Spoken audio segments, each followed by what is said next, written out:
الحمد لله وحده والصلاة والسلام على من لا نبي بعده ولا رسول بعده ولا معصوم بعده. أما بعد فإن خير الحديث كتاب الله وخير الهدي هدي محمد صلى الله عليه وسلم وشر الأمور محدثاتها وكل محدثة بدعة وكل بدعة ضلالة وكل ضلالة في النار. أعوذ بالله من الشيطان الرجيم. بسم الله الرحمن الرحيم. النبي أولى بالمؤمنين من أنفسهم وأزواجه أمهاتهم وأولو الأرحام بعضهم أولى ببعض في كتاب الله من المؤمنين والمهاجرين إلا أن تفعلوا إلى أوليائكم معروفا كان ذلك في الكتاب مسطورا.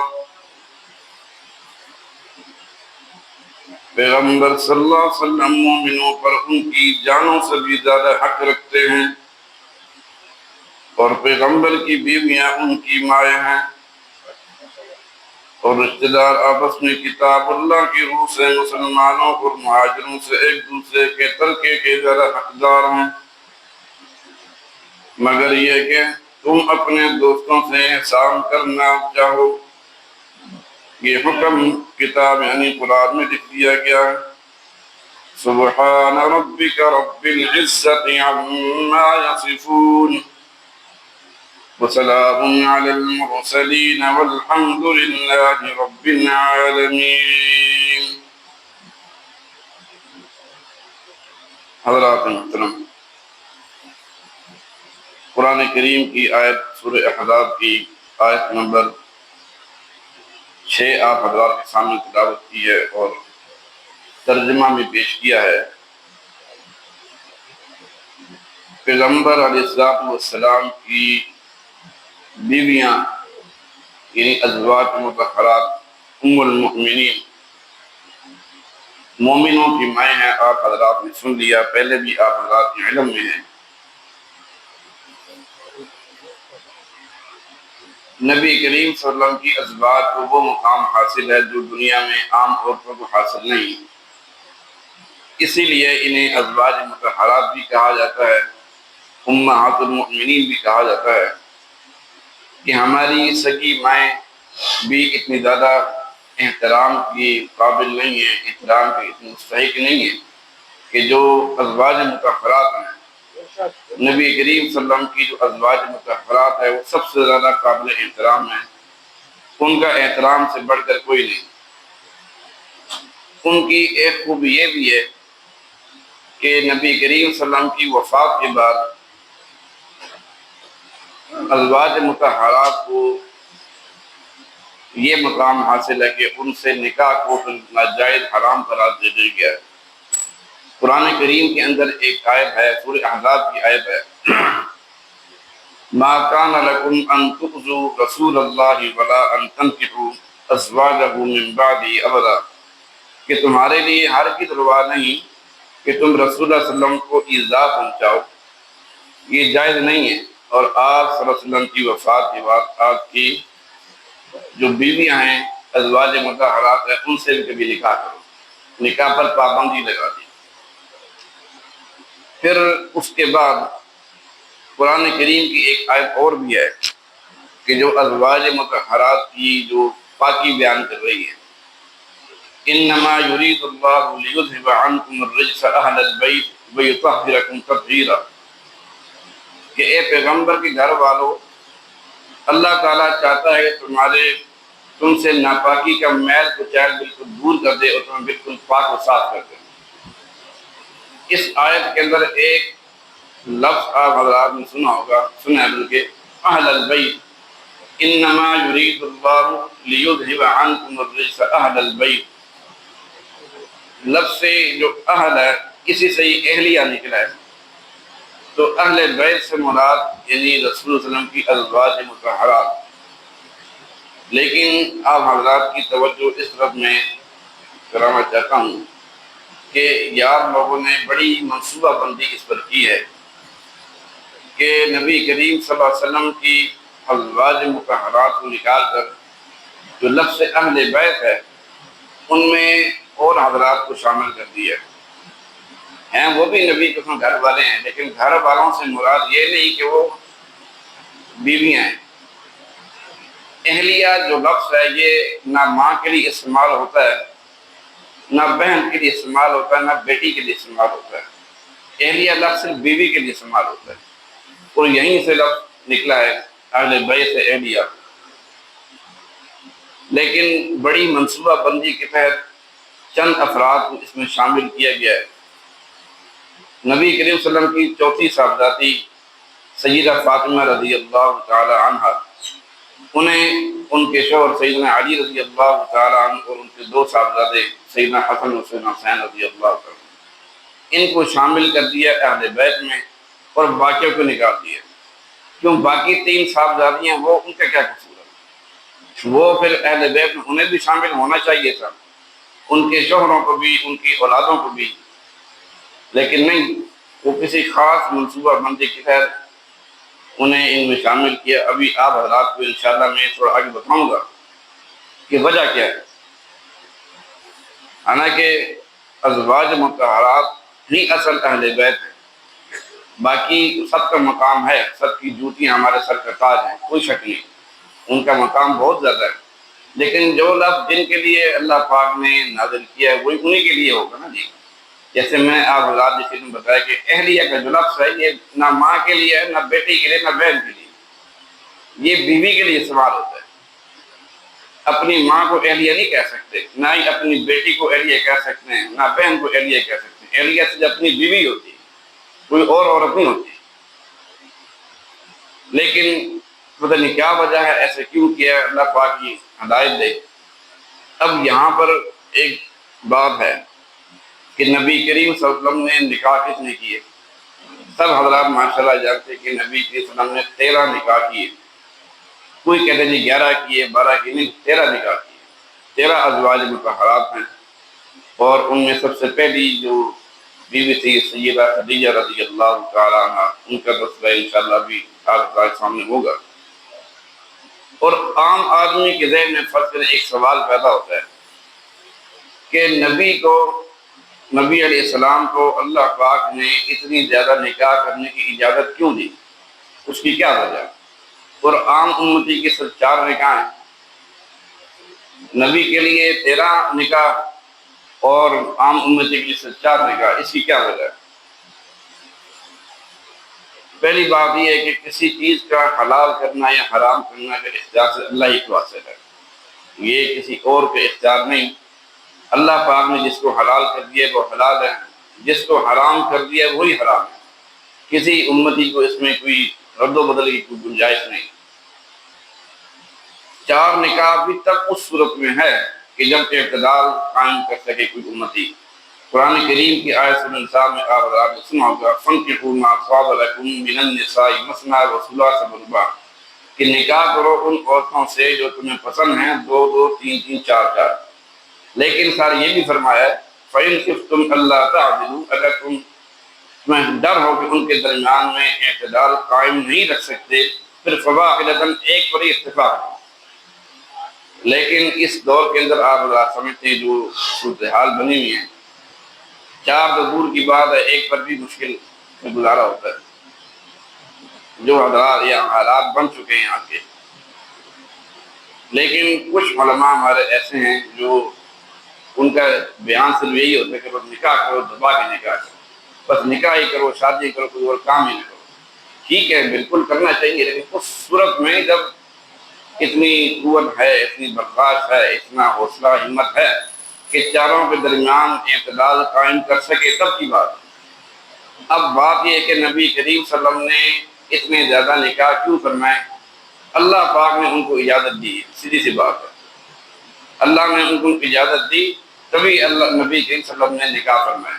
قرآن کریم کی آیت سورہ احزاب کی آیت ہے،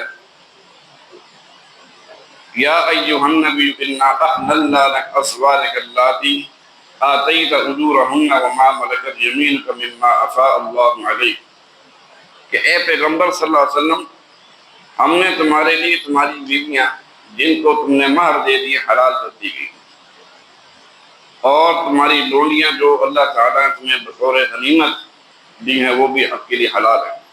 لیکن پھر کچھ عرصے کے بعد اللہ پاک نے پھر اس پر بھی پابندی لگا دی، اور وہ آیت ہے لا يحل لك النساء من بعد ولا ان تبدل بهن من ازواج ولو اعجبك حسنهن الا ما ملكت يمينك، اب ان کے سوا عورتوں کے لیے حلال نہیں، نہ یہ جائز ہے کہ ان بیویوں کو چھوڑ کر دوسری بیویاں نکاح میں لاؤ اگرچہ آپ کو ان کا حسن اچھا لگے، ہاں لونڈی کے بارے میں اختیار ہے۔ تو بات یہ کہ اللہ پاک نے جب اجازت دے دی اللہ کے نبی کو، تو کسی امتی کو یہ اختیار حاصل نہیں ہے کہ انہیں اتنا نکاح کرنے کیوں اجازت دی، ہمیں سے 4 کی اجازت ہے، یہ نہیں ہے زیادہ کا مسئلہ ہے، اللہ سے جا کے پوچھ لیں، اللہ کے پاس جہاں پھر ایک ہی حل ہے، وہ ہم بات جانتے ہی۔ اللہ پاک نے ہم نبی امہات المؤمنین کا جو ایک مقام قرآن کریم میں بتا دیا ہے وہ آپ حضرات سن چکے ہیں، لیکن کچھ لوگ ایسے ہیں جو بڑی منصوبہ بندی کے تحت ان کا مقام وہ بیان نہیں کرتے، اللہ پاک ان کو ہدایت دے یا نہیں یہ کہہ سکتے ہیں، کچھ نہیں کہہ سکتے۔ آپ حضرات سمجھتے ہیں کہ 13 ازواج مطہرات کے باوجود نبی کریم صلی اللہ علیہ وسلم کو اتنے زیادہ امیر نہیں تھے، لیکن کس طرح انہوں نے ان کے درمیان اعتدال قائم رکھا۔ سب جانتے ہیں کہ ہر انسان کی کوئی ضرورت ہوتی ہے، ہر عورت جو ہے اس کی کچھ نہ کچھ خواہشات ہوتی ہیں، ضروریات ہوتی ہیں، لیکن یہ بھی آپ سمجھتے ہیں کہ سنا ہوگا کہ کئی دن نبی کریم صلی اللہ علیہ وسلم کے گھر چولہا نہیں جلتا تھا، یہ حالات تھے، لیکن بڑی استقامت کے ساتھ، بڑے صبر کے ساتھ، تحمل کے ساتھ وقت گزارا، اور پھر یہ گزارنے کے باوجود انہوں نے کبھی اف نہیں کی۔ یہ ان کا ایک مقام ہے ازواج مطہرات کا جو اور کسی اور کو حاصل نہیں۔ اب بات ہے سیدہ خدیجہ رضی اللہ تعالی عنہا جو سب سے پہلی زوجہ تھی نبی کے صلی اللہ علیہ وسلم، ان کا نکاح نبی کریم صلی اللہ علیہ وسلم نے کیا۔ وجہ کیا بنی؟ آپ حضرات نے سنا ہوگا کہ حضرت خدیجہ رضی اللہ تعالی عنہ بڑی مالدار خاتون تھی، امیر باپ کی بیٹی تھی، اور ان کا مال لوگ ملک شام سے جاتے تھے اور بڑا نفع حاصل کرتے تھے۔ تو نبوت ملنے سے پہلے نبی کریم صلی اللہ علیہ وسلم بھی جوان تھے، وہ بھی ان کا مال لے کر گئے اور بڑی منافع وہاں سے حاصل کر کے لائے۔ تو ان کے ساتھ جانے میں حضرت خدیجہ کا ایک غلام تھا جو نبی کریم صلی اللہ علیہ وسلم کے ساتھ تھا اس سفر میں، اس نے سب کچھ دیکھا کہ اس نوجوان کی شرافت، اخلاق، دیانت، امانت، وہ دیکھ کر بڑا متاثر ہوا، اور وہی کچھ کہا کر حضرت خدیجہ رضی اللہ تعالیٰ عنہ کی خدمت میں اس نے بیان کیا کہ یہ اس طرح کا شخص ہے۔ تو سیدہ خدیجہ بھی بڑی متاثر ہوئیں اور انہوں نے پیغام میں نکاح بھیجا، اور اس طرح نبی کی قسم کا نکاح ہو گیا۔ اب یہاں بات ایک اور چلتی ہے جی کہ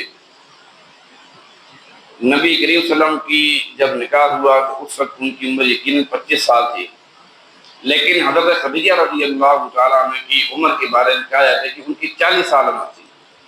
نبی کریم صلی اللہ علیہ وسلم کی 25 سال عمر تھی نکاح کے وقت، اور حضرت خدیجہ کی 40 سال۔ اور یہ بات بھی آپ حضرات کے ذہن میں ہوگی کہ حضرت خدیجہ پہلے 2 شوہروں سے بیوہ تھی، بیوہ خاتون تھی، کمالی نہیں تھی۔ ان کا جب نکاح ہوا ہے تو پہلے 2 شوہر بیوہ ہو چکی تھی اور کچھ 7 بچے بھی لائی تھی، اور 40 سال کی عمر ان کا نکاح نہیں ہوا بلکہ ان کی عمر 25 سال تھی۔ آج کل کتابوں میں یہی لکھا گیا اور سب کچھ پڑھایا جا رہا ہے۔ 40 سال کی جو وجہ تھی وہ آپ کو بتاتا ہوں کہ ایک عورت اگر اس کی عمر 40 سال ہے، وہ نبی کریم صلی اللہ علیہ وسلم کی زوجیت میں آتی ہے، تو عموماً یہ ہوتا ہے کہ 40 سال کی ایک خاتون ہے، اس کے جب نکاح ہوتا ہے اور پہلے بھی 2 شوہروں سے بیوہ ہے اور کچھ بچے بھی ساتھ لائی ہے، تو عام طور پر وہ ایک آدھ بچے کی ولادت کرتی ہے۔ اب 40 سال کے بعد آپ سمجھتے ہیں کہ وہ اعصابی کمزوریاں بھی ہوتی ہیں اور بہت سارے معاملات ہوتے ہیں، پھر پہلے بھی 2 شوہروں سے بیوہ بھی ہیں اور بچے بھی ہیں، پھر 40 سال کے بعد ایک آدھ بچی کی ولادت ہوتی ہے۔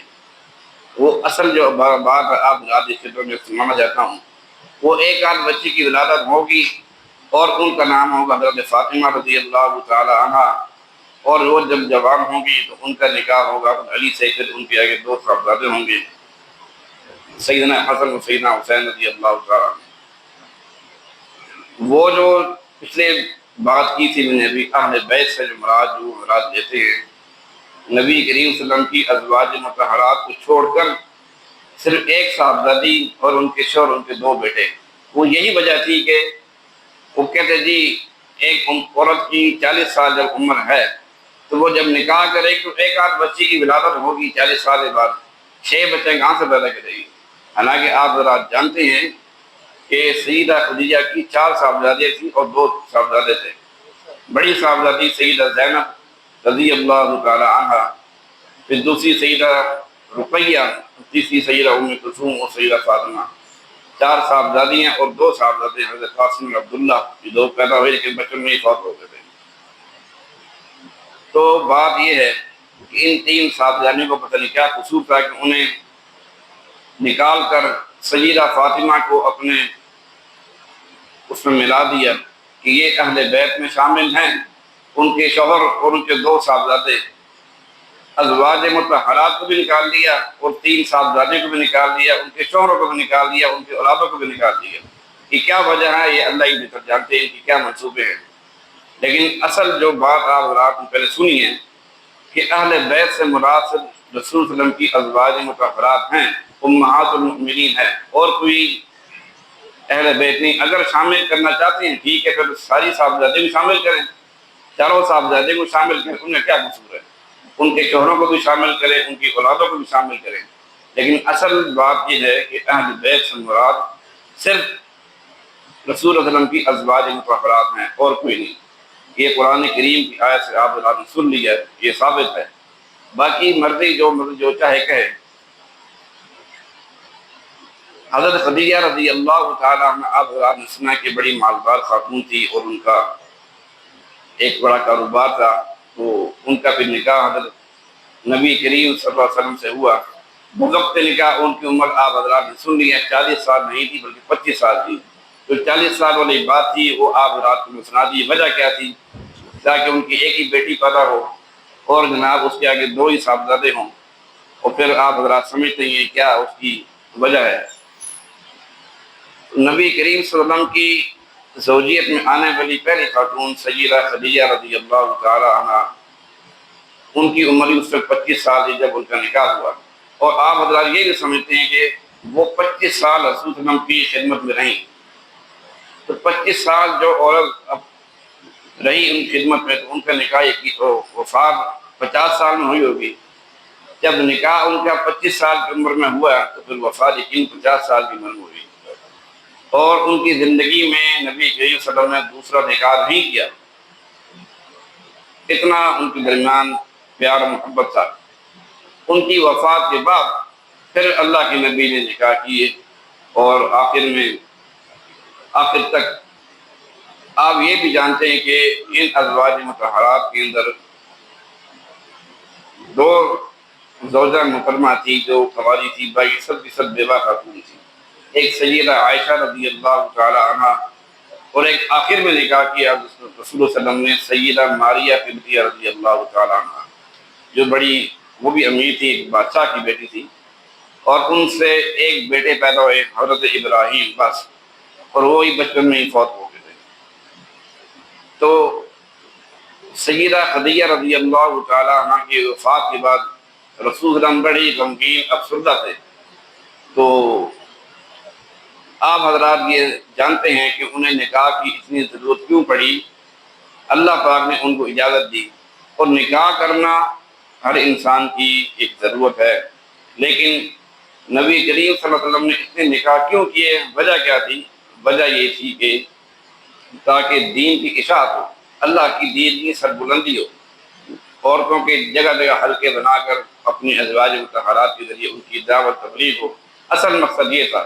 لیکن ہمارے دشمنان اسلام تو بھی زندہ ہیں، وہ ایسے ایسے وسوسے ڈالتے ہیں کہ زبان پر وہ انسان الفاظ نہیں لا سکتا، وہ تو معاذ اللہ ایسے الفاظ بولتے ہیں کہ مسلمانوں کا پیغمبر معاذ اللہ عیاش تھا، اللہ معاف فرمائے، کہ جو اتنی زیادہ نکاح کیے۔ حالانکہ آپ حضرات سن چکے ہیں کہ ان کا مقصد صرف دین کی اشاعت تھا، اللہ کی دین کی سربلندی، اور کوئی مقصد نہیں۔ اور اگر انہوں نے نکاح کرنے ہی تھے زیادہ تو جوانی میں نکاح کر لیتے، لیکن انہوں نے 25 سال کی عمر میں نکاح کیا حضرت خدیجہ سے، 25 سال وہ نکاح میں رہیں، 50 سال کی عمر میں فوت ہو گئی، اور 50 سال کے بعد پھر نبی کریم صلی اللہ علیہ وسلم نے اور نکاح کیے۔ اس طرح آپ حضرات سمجھتے ہیں آخر تک ان کی وفات کے بعد پھر حضرت خدیجہ کی کچھ سہیلیاں تھیں جنہیں نبی کریم صلی اللہ علیہ وسلم کبھی کبھی تحفے پائے بھی کھانے پکا کر بھیجتے تھے، تو اس وقت نبی کریم صلی اللہ علیہ وسلم نے جو الفاظ استعمال کیے وہ آپ رات میں سنانا چاہتا ہوں۔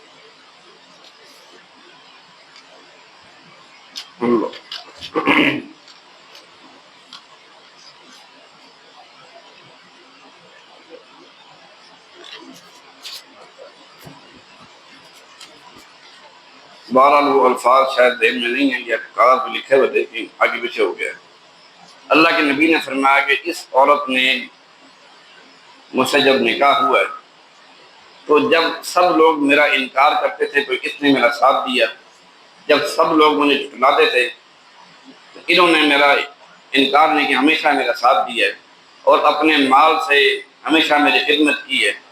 اس وجہ سے نبی کریم صلی اللہ علیہ وسلم کی ان ساتھ جو لگاؤ تھا وہ ان کی وفات کے بعد بھی رہا۔ تو اصل مقصد میرا یہ تھا کہ ازواج مطہرات کے تھوڑا سا آپ تعارف ہو جائے، تعارف پہلے بھی تھا لیکن مقصد میں نے کچھ اور تھا کہ شروع میں جو ایک آیت پڑھی میں نے، انما یرید اللہ لیذھب عنکم الرجس اہل البیت، جو اہل بیت سے اصل مراد ہیں وہ ازواج مطہرات ہیں، کوئی اور نہیں۔ باقی جس کو شامل کرنا چاہیں ٹھیک کریں، لیکن جو اصل جو لوگ ہیں ان کو شامل اگر نہیں کریں تو بہت بڑی خیانت ہے۔ اللہ پاک سے دعا فرمائے اللہ پاک ہم سب کو سچ کہنے کی، سچ کا ساتھ دینے کی توفیق عطا فرمائے۔ وآخر دعوانا